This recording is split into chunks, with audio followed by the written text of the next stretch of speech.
We went to New Mexico, brought my bike. I was doing some early morning miles, training for a race. An SUV crossed into my lane fully. And going about 40 miles an hour, he hit me. I had nowhere to go. I didn't have enough time to react. And I remember, Greg, like so much of that morning, the sound of me like going into his truck, the sound I made when I came into his windshield because I blew a hole into it.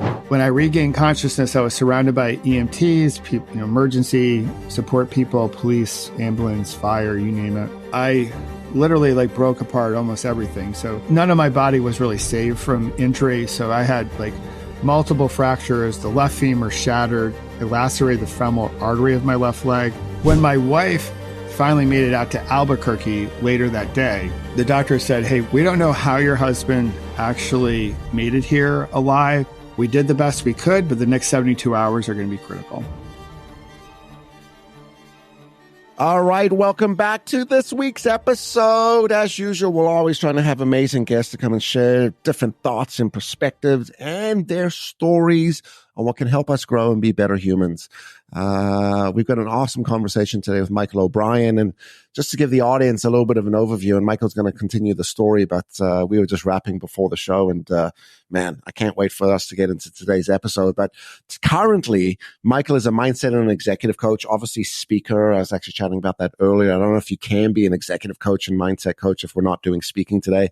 But more importantly, Michael sort of fell onto this world of meditation and being able to slow things down. And today actually is a meditation teacher and creator of something called the Pause, Breath, Reflective Meditation and Gratitude app, which I think is very cool. And we're going to chat a little bit about that. But a little bit of backstory behind Michael. I mean, back in early 2000s, 2001, this is a typical corporate guy driving in the world of marketing. He's a head of marketing for a $700 million brand. They're just cranking as a business and moving at a pace and a speed that just, I think we all can be familiar with, when as entrepreneurs or as very successful sort of professionals, if we're not careful, we tend to run at a pace which tends to be a little unsustainable. While everything looked great on the surface with Michael, he's super successful, he's driving a lot of results in the business, what he was really doing was chasing happiness. I think that's something that we all do as well. And, had this earthquake moment in July 2001, where he was suddenly struck by an SUV traveling about 40 miles per hour, which didn't just blow his backpack apart, but almost blew him entirely apart. And that's where we're going to kick off with today's episode. And Michael's going to share a little bit about his story and what happened after that and where he leads into today. Michael, welcome to the show, brother. Greg, so good to see you. Oh, this is going to be awesome. So thanks for having me on. Man, thank you for being here. We were chatting before the show and really appreciated what you said, which is you're super into the whole concept of being a better human. And, you're the definition of this. I mean, the story of experience and tragedy and success and sort of what we do with it. And what I love about your story is some of the choices that you've made and sort of how that leads to your practice today. So why don't, for the audience, I gave a little bit of an overview on what happened, but why don't we back up a little bit and tell us the story? Without a doubt, I can get into it. So back then, 2001, I was addicted to my BlackBerry. Remember the BlackBerry, Greg? Yes, remember that? yes. The clicking of the buttons. Click, and then playing, click, and the scroll wheel on the side. The scroll wheel. And then the ultimate hand fidget toy. Yeah. Brick Breaker. I forgot about Brick Breaker. Brick Breaker was so cool. And people are like, I'm not going to go for this crazy iPhone. I want the tactile sensation Correct. of the keyboard. So cool. They're based out of Canada. BlackBerry I know. Was RIM was out of Waterloo, Ontario. Yeah. So there I was. You did a great job with the intro. So I was a marketing executive, dad of 2 young daughters who would soon become Taylor Swift fans. They were 3.5 years old, 7 months old, and married 7 years. Avid cyclists, really my whole life. And to your point, I was chasing happiness, which, hey, a lot of professional people today are chasing happiness. So I was doing it before social media, like thinking like, all right, you get the title, you get the money, you get the car, you get the house, you get the life, you get the picture, right? And you'll be happy. That's I think the old version that we were sold on how to become happy. You get all the stuff and you put all that stuff in your backpack. And if you don't know how to handle your stress, which I did not know how to handle my stress, I had a little bit of an anger problem, which then gets into a stereotype. Since I'm Irish, you know, the whole thing. I would just put a few rocks and boulders in my backpack and I would just carry it around with me. And when the conditions were right, I would like get upset but I really was just sort of packing my stress inside. We went to New Mexico for a company offsite meeting in July. So right off the rip, that should have given me a little bit of a warning. Like, who goes to New Mexico in the States in July? Like, it's not your ideal destination, but that's where we went. Brought my bike. I was doing some early morning miles, training for a race before our team building started. And as you mentioned in the intro, an SUV crossed into the center lane, into my lane fully, and going about 40 miles an hour, based on what the police estimate from his skid marks. He hit me. I had nowhere to go. I didn't have enough time to react clearly. And I remember, Greg, like so much of that morning, the sound of me like going into his truck, the sound I made when I came into his windshield because I blew a hole into it. I remember the screech of his brakes even to this day and the thud I made when I came to the asphalt below. And when I regained consciousness, I was surrounded by EMTs, emergency support people, police, ambulance, fire, you name it. And they rushed me off in a medevac, a helicopter, to the only trauma one center in the state, which was in Albuquerque, about 19 minutes away. And the first surgery took about 12 hours. I literally like broke apart almost everything. So none of my body was really saved from injury. So I had like multiple fractures. The left femur shattered. It lacerated the femoral artery of my left leg. So what made it a life and death situation was the fact that I was losing a ton of blood quickly. And so when my wife finally made it out to Albuquerque later that day with our youngest, the doctor said, "Hey, we don't know how your husband actually made it here alive. Had he been 10 years older or not in shape, he would have probably most likely died before he got here. We did the best we could, but the next 72 hours are going to be critical." And so off to the ICU I went, a whole bunch of blood product on board to save my life, glass throughout my whole body, like my face, my right side of the face, my face was like filled with glass because that's where I came into Your his face windshield. went into the windshield, yeah. Yeah.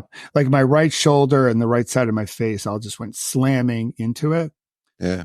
And silly question, you were wearing a helmet. Helmet, yes? Yeah. The helmet did give me a shot of surviving. Had I not had a helmet on, it would have been like, it would have been like game's over. Yeah. So I go to the ICU for 4 days and change. I come out of the ICU and then I start to learn what happened. The driver had a revoked license. He shouldn't have been driving. He had 5 DUIs on his state driver's license. He was heading into work that day. The doctor's painted this really grim picture, Greg, of my life. They're like, "You're going to walk again, but you're going to have a lot of challenges with your walk. You'll probably have a little bit of a hitch in your step. You'll probably never ride your bike again. You're going to have more surgeries. It's going to be challenging, to say the least." Just to jump in, isn't it so shitty that doctors take that approach, which is just got to let you know, blah, blah, blah, blah, you never ride your bike again. You walk like this. It would almost be like better practice for doctors to be like, okay, here's the chances of, here's where we're going to go. Like, not just positive, talk, but like, here's what one needs to do to heal. Here, like we speak Totally. in a forward way instead of a negative way. And look, I mean, this is doctors, right? Well, and so spot on. Like So I love my doctors because they saved my life and they saved my limbs, right? So right off the rip, we'll just start there.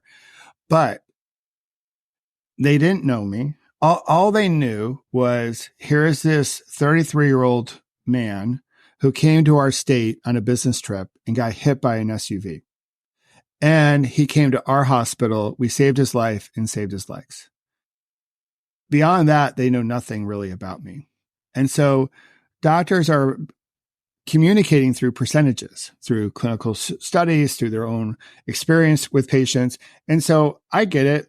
Most of their patients that had injuries as severe as mine probably end up taking the path of, I'm the victim, life is unfair, woe is me. And they grab onto that limiting belief. And so they frame it out to new patients. This is what's going to most likely happen. And at first, I bought into that limiting belief. I was like, I'm the victim. This is unfair. This sucks. I can't believe this happened to me, all that. Until a mentor came to me and said, hey, listen, you have every right to be upset at the world. Look what happened to you. You're a mess.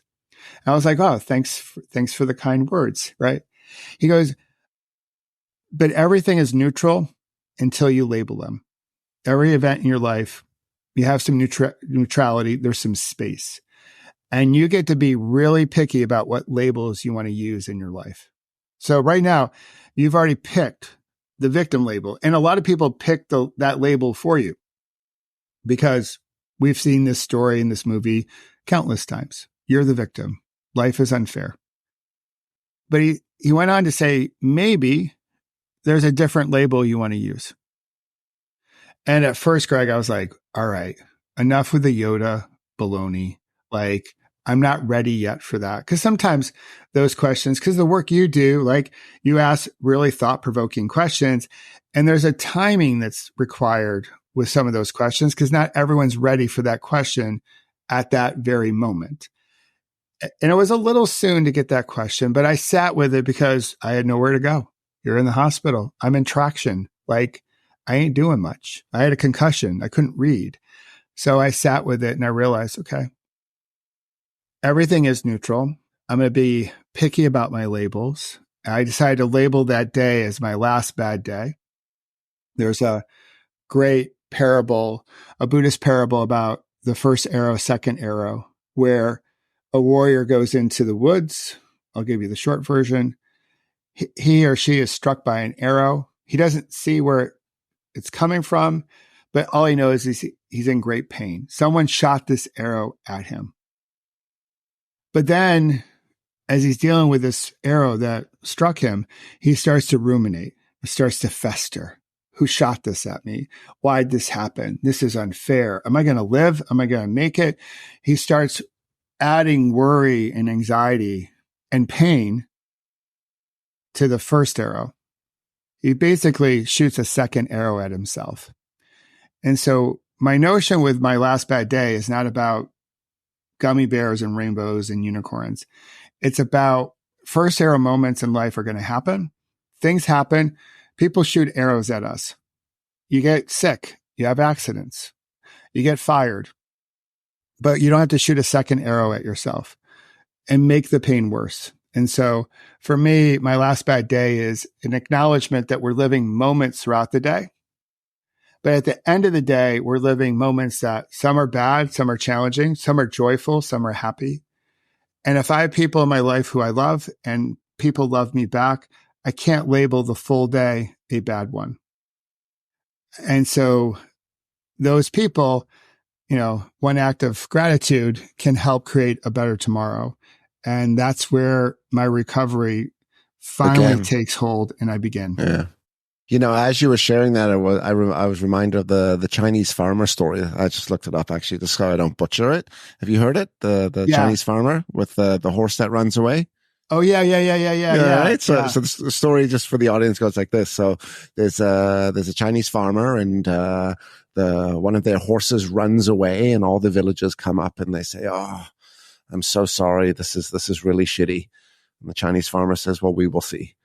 Anyway, the next day, The horse comes back with 4 horses. The villagers come up and they're like, oh my God, this is awesome. This is so good. Well, we shall see, right? Next day, the son takes the horses out to train them. The horse bucks, the son falls, breaks his leg, right? Villagers come out and say, oh, I'm so sorry. This is such bad luck, right?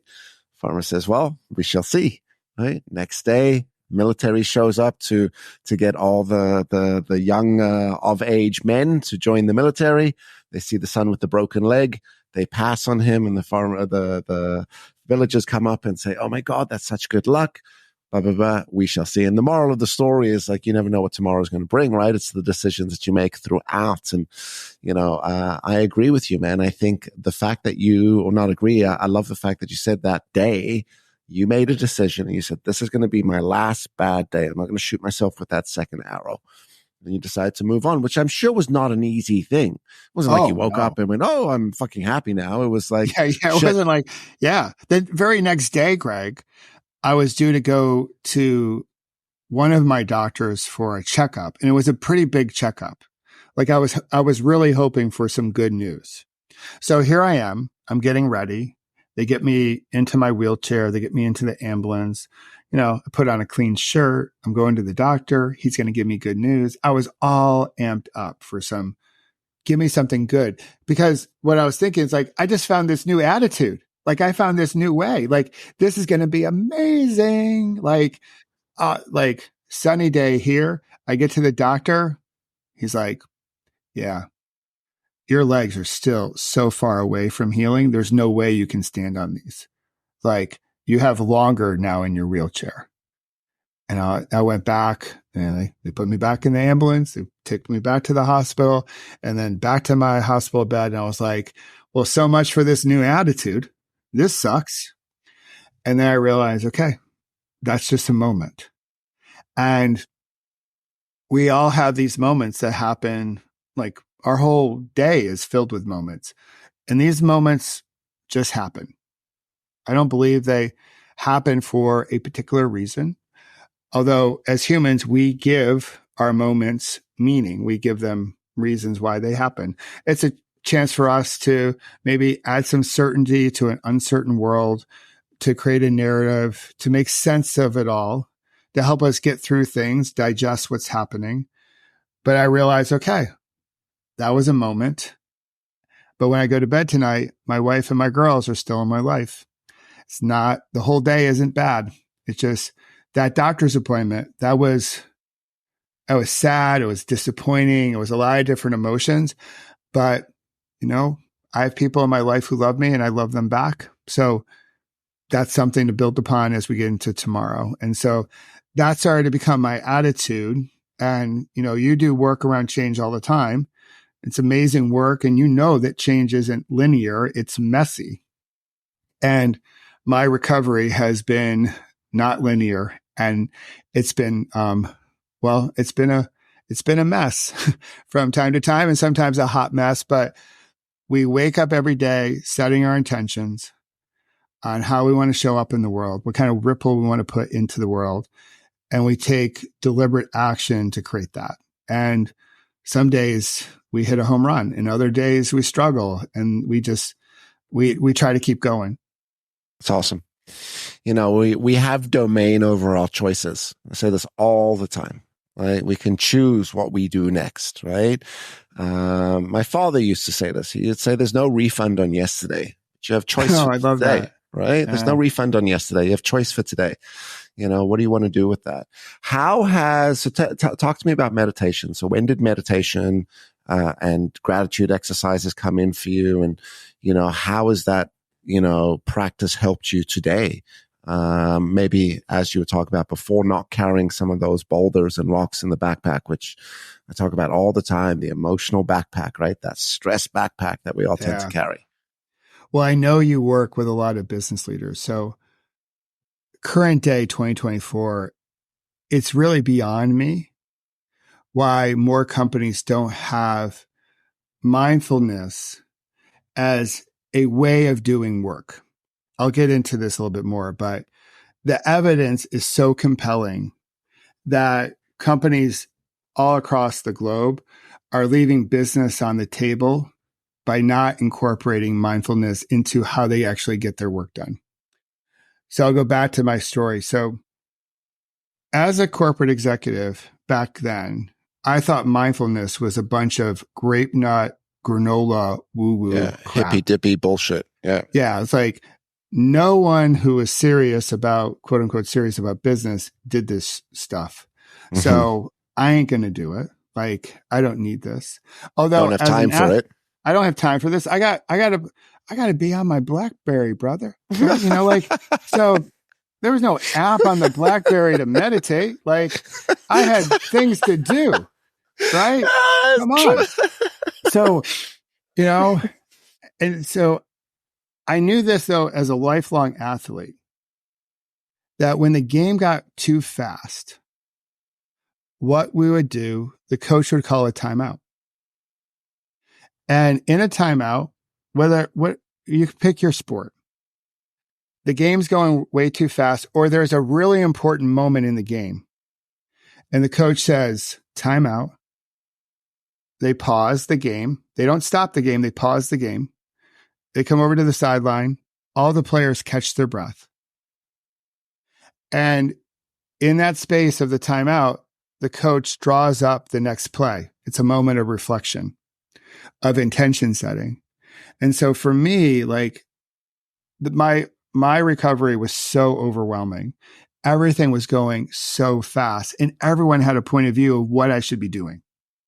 You should go to this doctor. You should do that therapy. Are you on this drug? What about this rehab? Oh, like so much coming, all really well intended, but so much coming at me so quickly.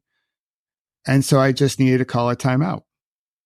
So I hit pause, came back to my breath with a box breathing pattern. That's how I started. And in that moment of reflection, I was like, all right, what's my next play? How do I want to show up for my rehab? How do I want to show up for the next moment in my life? In reflection, what am I grateful for? Because it was so easy when you're in the hospital all day long to think about all the things that suck, all the things that you've lost, all the things you can't do. So this gratitude practice, along with pause, breathe, reflect, a simple box breathing pattern to begin, was like a timeout in sports. And so you break the huddle, you go back on the pitch, and you make something happen. And hopefully the play works. But if it doesn't, you might call another timeout and readjust or just adjust. So that was the start of it. So I started practicing this box breathing pattern in the morning. So I'd get out of my hospital bed into my wheelchair and roll myself to a quiet place in the hospital, which is hard to find. And I would do this just to set me up. And again, this is before morning rituals became 5,000 things you have to do by 7 a.m. It was just my way of getting my head on straight so I could approach the day with more thoughtfulness and slow the game down. Do you know who Rudy Ricksteins is, by the way? No. He's a thought leader, executive coach. I just had my mastermind group and he came in as a guest, and he talks a lot about this practice each morning, calls it priming, right? Which is you wake up every day in the first 20 minutes and you go through hydrating and then meditating and breath work and setting your intention and visualizing success. And, it's funny, the universe, man, because like I literally walked out of the session an hour ago and I'm here with you, someone who's on the opposite side of the country, and we're in the same conversation. And I'm a big believer in taking moments like pause in moments like this, just to be like, hey, by the way, like, the universe has us on the right path, and sometimes you gotta recognize those moments. Yeah, that is so cool. Yeah, I'll have to look him up. But I started like I would have a glass of water, I would do my box breathing, I'd practice a little gratitude. I would set my intentions for the day. I would do a little exercise, whatever I could do in my wheelchair. So a lot of it was just like upper body stuff, sort of twists and turns. And then that got me ready for the day. And then I would roll to breakfast and then eventually roll into my physical therapy. And it was working. And the game started to slow down for me. And in business, the game is going way, way too fast. Yeah. The world's So it's moving way hard. too fast. And it's hard to be a better human to other humans when we're rushing by each other because we don't hear and see and appreciate each other. And I know that's some of the work that you do. And so I eventually was able to get out of my wheelchair, back on my feet, started to learn how to walk all over again. And then I didn't just leave the hospital and become an executive coach. I went back to my corporate life because I actually liked what I did. I didn't like how I was doing it. So I brought some of these contemplative practices back into my corporate life. And I definitely think it helped fuel my rise to the executive suite because I was playing a slower game when everyone else around me was reacting. So mindfulness, I think what's missing with our current day conversation about mindfulness and meditation, because a lot of people are like, well, it's a mental health thing. You need to zen out. Like, oh, you're stressed. You should meditate.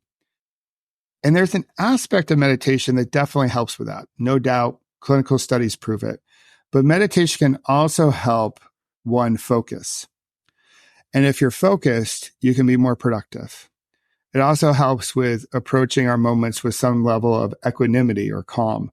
And so when we're calm or we're surfing the waves of stress like a surfer, well, we're making better decisions. That's why I believe like more companies should adopt a formal mindfulness program because one, it's good for their employees' well-being, mental and physical, but it will help their employees focus on the things that truly matter and deal with stress better. So we make better decisions so they can stay in front of the competition in the marketplace. So that's my little like PSA around meditation for companies. You're 1,000% on. You know, my kids' school, they do mindful practices and meditation, I think daily, right? And it's got four big sort of focuses. And you talk about like one of the things you might think about a professional athlete, like the best of the best, like the Michael Jordans, the Kobe's, I think about also F1 racers, the race car drivers, like. They are known to slow things down, right? So while everyone's moving at a certain pace, their ability to enter into that sport, that athleticism, they are slowing down. And I kind of think of like a movie I visualize this where, you know, you're in like slow motion, right? And everyone's sort of running around you, but the slow motion is good. Or the Matrix movie where like Keanu Reeves is like, dodging all of the bullets, right? Because when you can slow things down like that, it's absolutely true. And, you know, back to just not to quote Rudy too much, right? But we talked about this. The stat as of last year is 75% of the population is living in heightened stress, excessive stress. Chronic stress. Chronic stress, 75% of people. And that is also then correlated by 3/4 of your day. So, you know, morning, afternoon, into early evening, basically when you're awake, you're living in heightened stress. And I share this story a lot. You know, my father, you talk about the backpack. My father, I teach and help with emotional intelligence. One of the things we look at is something called unexpressed emotion or unexpressed stress. That shit will kill you.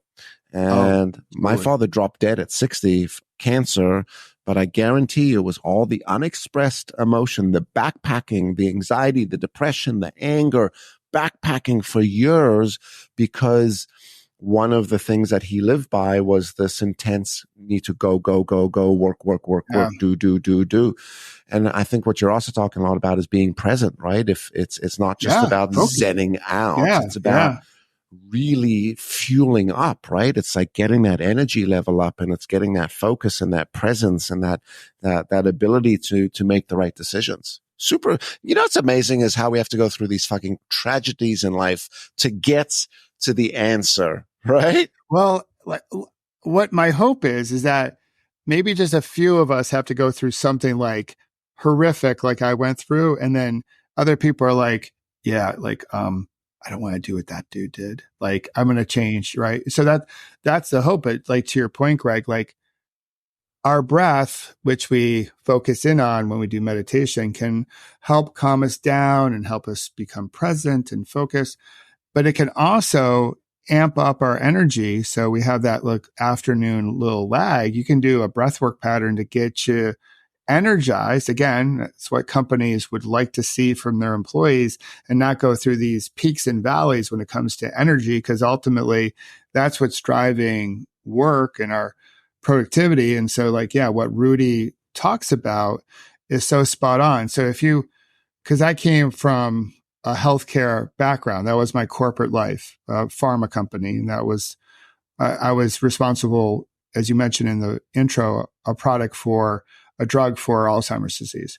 But when you look at current day, when you look at here down in the States, you see DTC ads for pharmaceuticals, for drugs. All of them, actually, I would say most of them, not all of them. I don't want to make it so binary. Most of them are related to diseases that are caused by chronic inflammation, which that chronic inflammation is caused by chronic stress that Rudy speaks about. So when we have, so if we have, that chronic stress on board, our body's inflamed, and that is a portal for downstream disease like rheumatoid arthritis, eczema, cancer, cardiovascular disease, high blood pressure, heart attack, stroke. So we're not dealing with our stress in a healthy way. And there's a reason why we see an increase in these disease states, because we're not processing the stress of current day in a healthy way. What we're trying to do is, we'll ignore it. That was my approach. We'll put the rocks in our backpack, carry them around. We'll try to numb it with maybe another glass of wine or two. Or we'll try to fight it, which doesn't work, because if you push against something, it's probably going to push back at you. And so my approach really, I brought this approach of gratitude and mindfulness back into my corporate life, but I didn't tell a soul I was doing it, because this is still early 2000. Right. Right. It's a little hokey pokey in the early 2000s. I am the head at this point in time. I'm a head of a $4 billion P&L, 1,000-person team. If I got up there at our national sales meeting and say, okay, everyone, we're going to meditate for a few minutes, most people would think back then, Michael's gone soft. Drugs. He's on drugs. He's on drugs. He's dropping acid at the meeting. So it was not really all that well received, and it's still not all that well received. We hear about it on social media more often, but we're not practicing it. We're just talking about it as oh, you should do this. And the good thing about the pandemic is that we do have more attention on mental health in terms of overall health, but we're still not practicing it to the degree that we can. And so I wasn't going to get up in 2007 in front of the whole team and be like, hey, let's do some breath work, baby. Ain't going to happen. So I just kept this to myself. And then when I finally left my corporate life to start doing my coaching, I started talking about it a little bit more openly. And then when the pandemic hit, I was like, hey, if there's a moment that's calling for the planet to pause, take a breath, and reflect, it's this moment. And we need a new tool in our toolbox to help us through this moment. And whether you believe it's Mother Earth, the universe, or God, or whomever, they were really saying, slow the game down, folks. You're going way too fast. You're not being better humans to other humans. You're not being a better human to other creatures. And you're certainly not being a better human to our planet. And you only got one of those. So we're going to slow this game down. We're going to call a big TV timeout. We want you to take a few deep inhales and slow releasing exhales. And hopefully, as you pop out of this, you'll have a moment of reflection about how you want to do it once we open it back up again. Now, but let me ask you this, because I might argue we're in a worse position now. People, better humans to humans now. Before the pandemic, maybe we were racing too fast, right? The go mentality. What was really big was a hustle. Are you Yeah, the hustling? Do you hustle. have a Yeah, side the hustle? hustle and grind. Hustle. Right? And Yeah. the more you Hustle. hustle in the 80-hour weeks, the 90-hour weeks, you're going to be Yeah. successful. And More I'm a product content. of that, right? Like Yeah. Yeah. I grew up like that, right? Yeah. Me too. And I agree with you. I think one of the in the early days of the pandemic were some of the best days. Everything Oh, yeah. stopped. Hung out with Mhm. your families. You chilled. You did some daytime drinking, right? Which some of us still do, but Yeah. even You though it's made some bad habits. sourdough bread. Sourdough bread, right? You Yeah. chilled. You think, and then of course there was like the chaos of having to relearn and reorganize how to function in life Yeah. through Zoom and virtual and everything. And all the loss and grief of people losing their lives. It was a complicated early period of time. But if you were fortunate not to be touched by the virus, there was a sense of tranquility that came about us from just having this moment to pause. Yeah. Sure.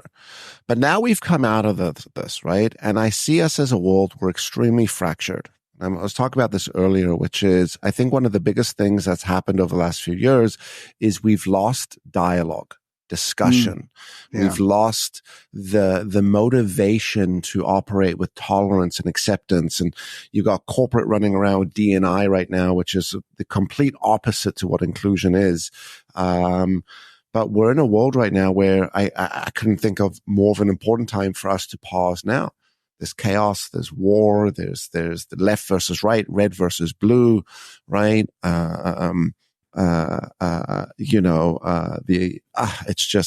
It's crazy. So, I mean, what are your thoughts about the current state of affairs?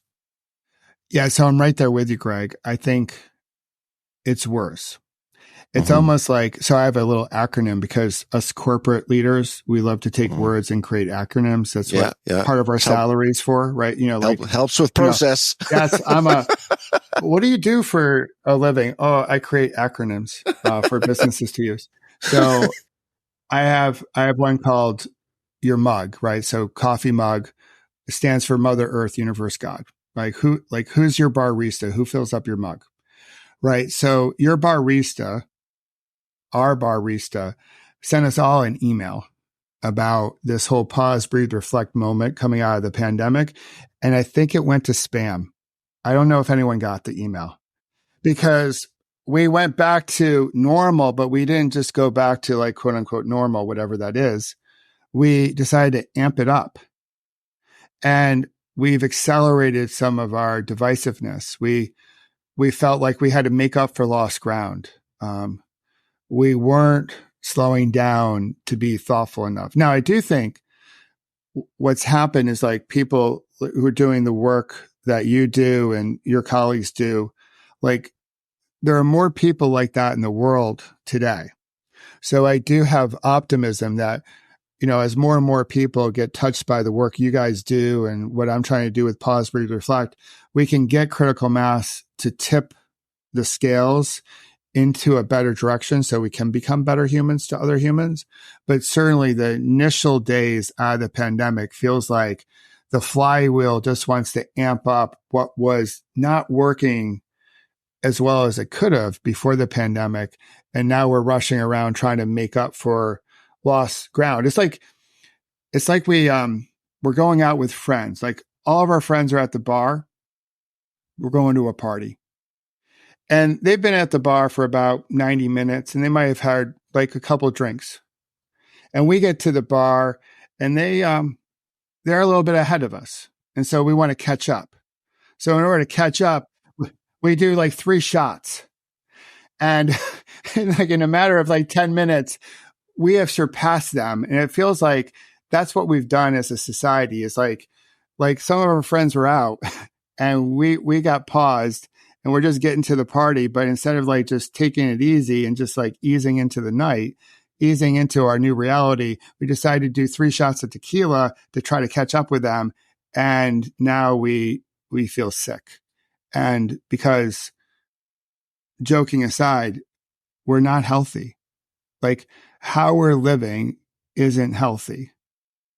And if we don't spend time on our health, then we're going to be forced to spend time on our illness. And we need for all of us to have as much health as possible, whether we happen to be working in corporations or working as an entrepreneur or freelancer, or maybe not working and just in school or what have you. Like, to do the type of work we want to do and create the type of change we want to seek in the world, we have an opportunity to live differently and work differently. And we haven't yet taken full advantage of this opportunity. But I have faith.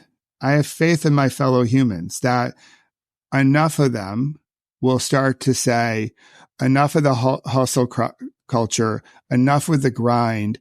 We got to live differently, and we can get critical mass to tip the scales. Right.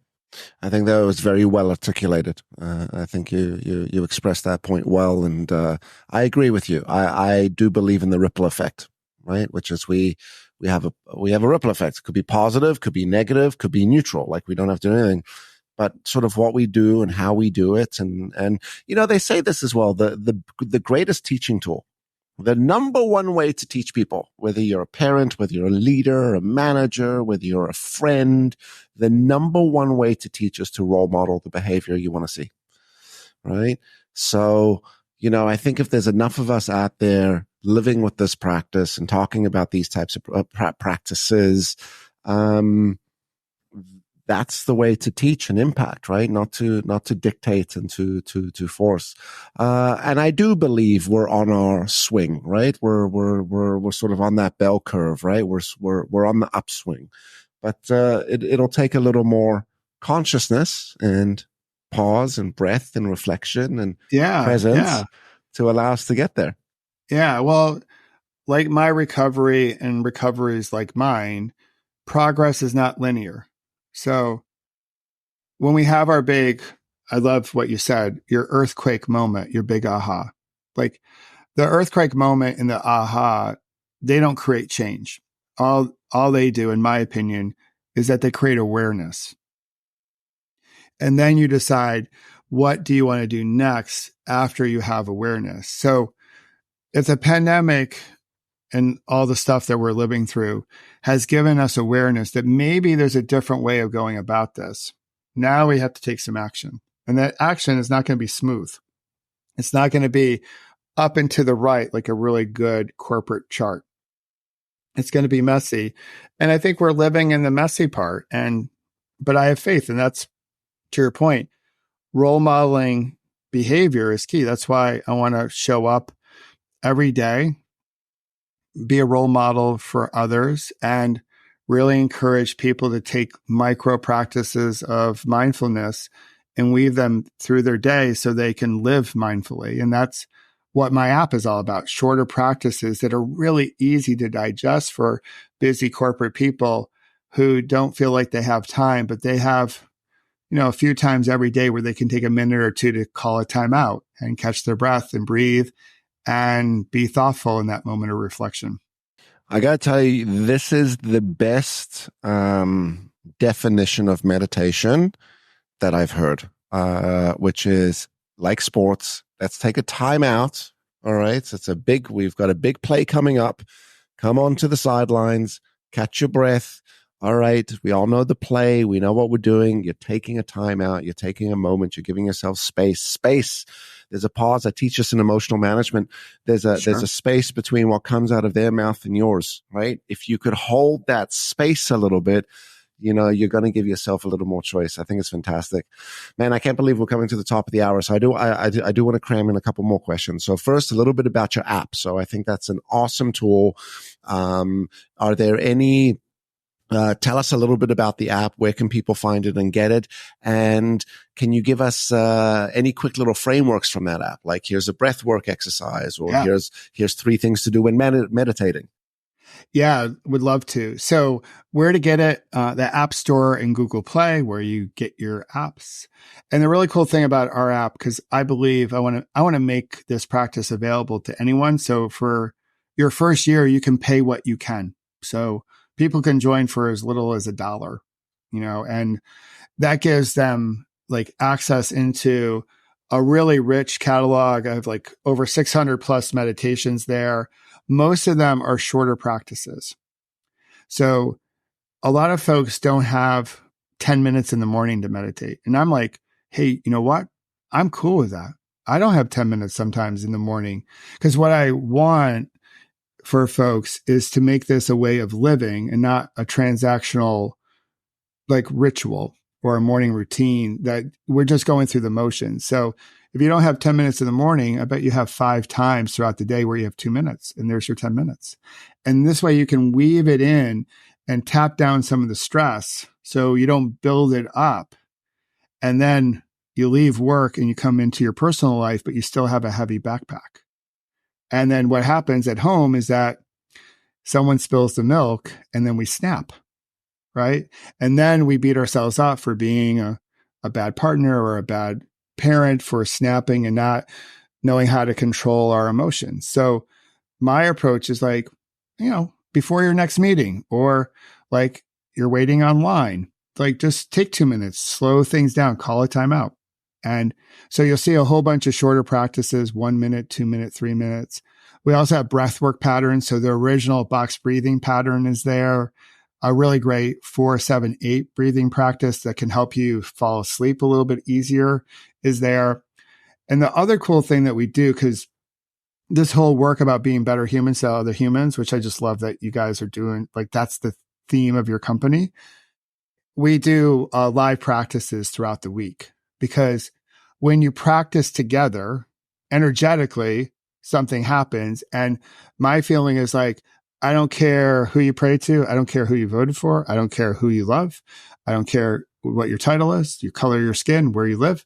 Like everyone's welcome to come into our space. And I lead a group practice for 5 to 7 minutes. There's some space for people to share what's on their mind or touching their heart. And it's a completely different Zoom experience than most people have experienced over the last 5 years. And so my big thing is like, I just don't want an app out there where someone is by themselves practicing. There's enough loneliness in the world. And just sitting with your phone, so it's convenient. Like I can just pull up all these meditations. We try to go the whole aspect of like, we keep showing up. I keep on showing up, leading practices throughout the week. So you could come into our community and realize, oh yeah, that thing you're dealing with, that person over there in another country is also dealing with the same thing. Like we're all dealing with something, and there's so much that we have in common. So then you feel like, oh, I'm not doing this alone. And then you start to develop relationships where people can lean on each other. And so that's the big aspect to the app, is like shorter practices, a real sense of community. We have a really cool like AI search feature, because a lot of what happens a lot with some apps is you go into the app and there's like analysis paralysis. It's like, I don't know. What do I do? Which practice should I do? And so with our search feature, you can type in like, hey, I'm having a really stressful day at work. And then the search will show you a few shorter practices that can help you in that moment. So we have so much decision fatigue in the world. We're eliminating that whole process. I don't want people searching for 10 minutes for a 3-minute practice. So there's a lot of cool things and a real like hands-on aspect of the app. So they also get coaching from me around how to weave this in and make this a lifestyle as opposed to a to-do. Amazing. And just for clarity, or so we've defined it, what is the name of the app? Pause, breathe, reflect. Really? That's the name of the app? You got that? That's amazing. Yeah.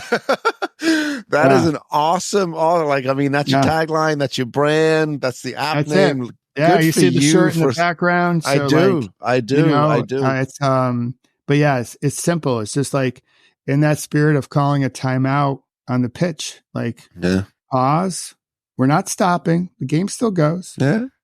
Take a few deep breaths, and then that moment of reflection, and that's we slow it down, and then when we slow it down, we hear and see and appreciate each other more.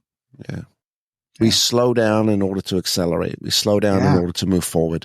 Yeah. Super slow cool. is fast, right? It sure is. Hey, the turtle in the hair, right? Yeah. Who wins the race? The turtle is our spirit animal. It's like we like the cool. turtle. Yeah. You look like I could see that about you. You got that turtle energy about you. Yeah. It's all good, man. We're going to get there. And the thing is, what we show is that we're going to get a lot done.